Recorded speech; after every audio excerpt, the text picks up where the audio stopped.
UP से बड़ी बड़ी खबर सामने आ रही है। पहले बसपा, फिर भाजपा और उसके बाद सपा जैसी पार्टियों से किनारा करने के बाद स्वामी प्रसाद ने तीसरा मोर्चा बना लिया है और अपनी पार्टी की मजबूती के लिए लगातार यात्रा कर रहे हैं। बाराबंकी पहुंचने पर स्वामी प्रसाद मौर्य का कार्यकर्ताओं की भीड़ ने भव्य यहां स्वागत किया, जिसमें समर्थकों की भीड़ देखकर स्वामी प्रसाद मौर्य गदगद हो उठे। स्वामी प्रसाद मौर्य ने भाजपा पर जाति और धार्मिक दुर्भावना से ग्रसित होकर कार्य करने का आरोप यहां लगाया। स्वामी प्रसाद मौर्य ने कहा, यहां तक कह डाला कि जब तक 2027 में भाजपा की विदाई नहीं हो जाएगी तब तक वह यात्रा चलती रहेगी।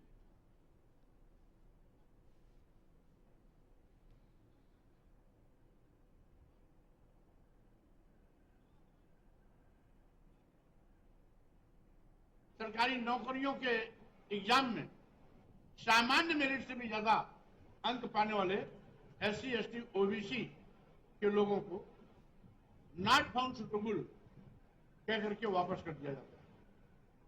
ये सरकार ने एक नायाब तरीका निकाल दिया है कि नॉट फाउंड सुटेबल, इस तरीके से बड़े पैमाने पर मनमाना हो रहा है। सरकारी अराजकता चल रही है, सरकारी गुंडागर्दी चल रही है। बिना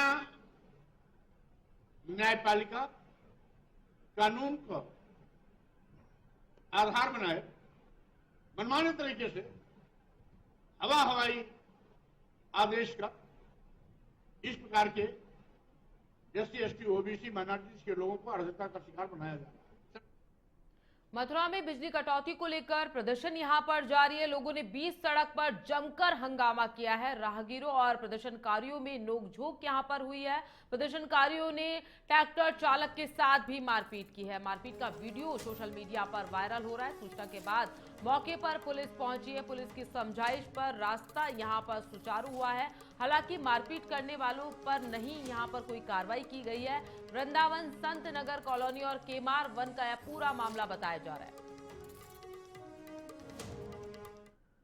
बदायूं जिले की बिलसी थाना क्षेत्र से एक नया मामला सामने आया। एक मजदूर ने अपनी पत्नी और उसके प्रेमी पर घर में आग लगाने का आरोप यहां लगाया। इस घटना में उसकी 2 वर्षीय बेटी झुलस गई।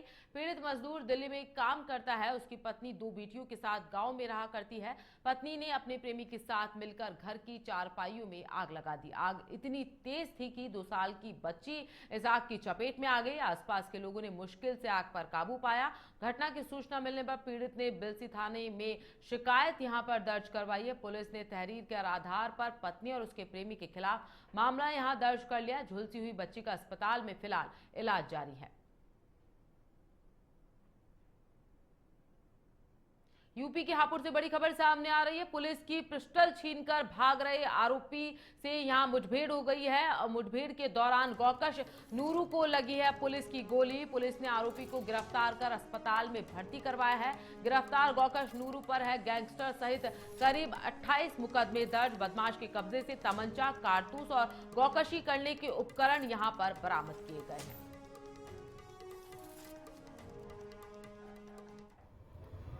आज देर रात्रि एक कुख्यात गोकश नूरू पुत्र यासीन, जिस पर लगभग 30 से अधिक मुकदमे दर्ज हैं, थाना हाफिजपुर तथा थाना गढ़मुक्तेश्वर की ज्वाइंट टीम के साथ मुठभेड़ में घायल हुआ है।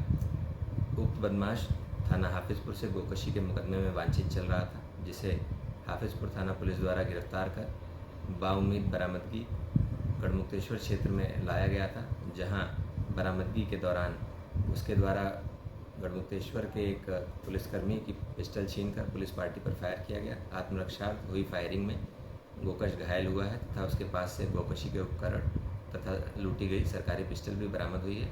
उसे इलाज हेतु भिजवा दिया गया है तथा आवश्यक विधिक कार्रवाई कराई जा रही है।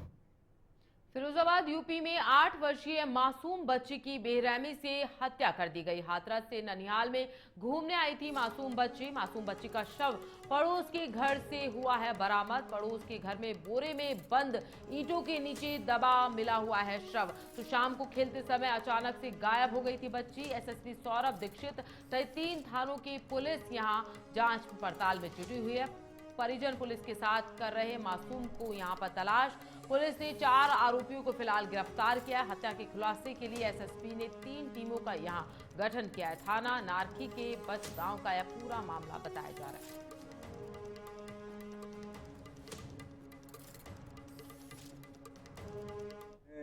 थाना नारखी क्षेत्रांतर्गत एक गांव बचगांव पड़ता है।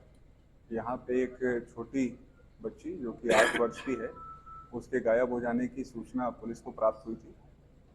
सूचना की गंभीरता को देखते हुए तत्काल मौके पर 3 थानों की पुलिस टीमें क्षेत्राधिकारी टुंडला के नेतृत्व में यहाँ पे आके एक फिजिकल कॉम्बिंग कर रही थी, बच्ची की तलाश कर रही थी। इसी दौरान पूछताछ से और घर वालों ने कुछ आशंका जाहिर की थी, उससे पुलिस को कुछ महत्वपूर्ण सुराग मिले थे और उन्होंने अपने ही घर से करीब 20-25 मीटर दूर रहने वाले एक अन्य परिवार के लड़के पर शक जाहिर किया था।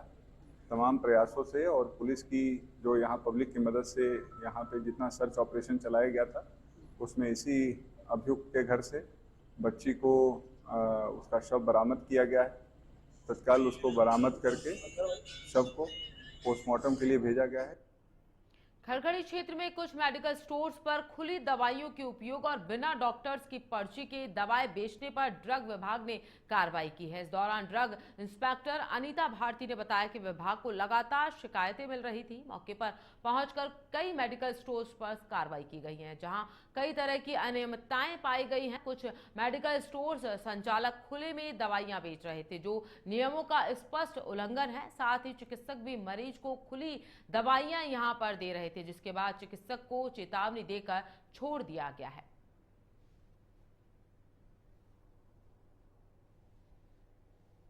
जैसे कि कुछ क्लिनिक से उनकी शिकायतें मिली थी, उनके द्वारा जो है खुली दवाइयां बेची जाती हैं, एक्सपायरी भी हो सकती हैं। वो ऐसी शिकायतें मिली थी खड़खड़ी हरिद्वार, जो कि अपर जो हरिद्वार का जो एरिया है वहां से, और हमारे द्वारा आज वहाँ पे विजिट किया गया। एक क्लिनिक था वहाँ पे, विश्वास डॉक्टर विश्वास क्लिनिक। तो वहाँ पे मेरे द्वारा पाया गया ऐसा कि उनके द्वारा खुली दवाइयां जो है पेशेंट को दी जा रही थी। वहाँ पे काफी पेशेंट भी थे।